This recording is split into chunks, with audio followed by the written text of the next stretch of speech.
Today, we are going to look at rheumatoid arthritis, or RA. Rheumatoid arthritis is a chronic autoimmune disease.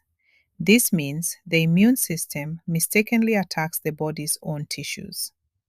In RA, the main target is the synovial membrane, which is the tissue lining the joints.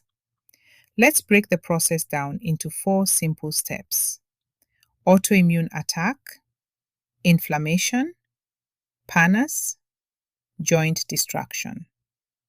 First, the immune system attacks the synovial membrane. This causes inflammation, also called synovitis. The joint becomes swollen, warm, painful, and stiff. One classic finding is morning stiffness that lasts longer than 30 minutes, often an hour or more. Next, chronic inflammation causes abnormal inflammatory tissue called a pannus to develop. Think of the pannus as aggressive tissue growing inside the joint. Over time, the pannus begins to damage the cartilage and bone. As cartilage is destroyed and bone begins to erode, the joint becomes increasingly damaged. Eventually, chronic inflammation may lead to fibrosis, joint deformity, decreased mobility, and loss of function.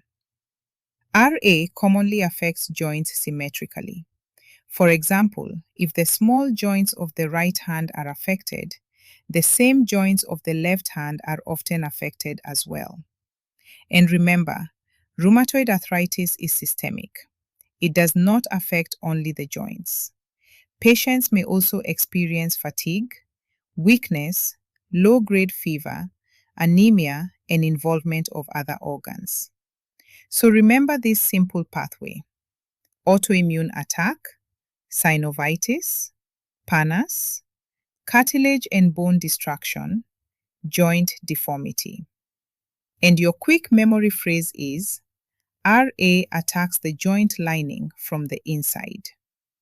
That is the basic pathophysiology of rheumatoid arthritis needed at this level in your educational journey.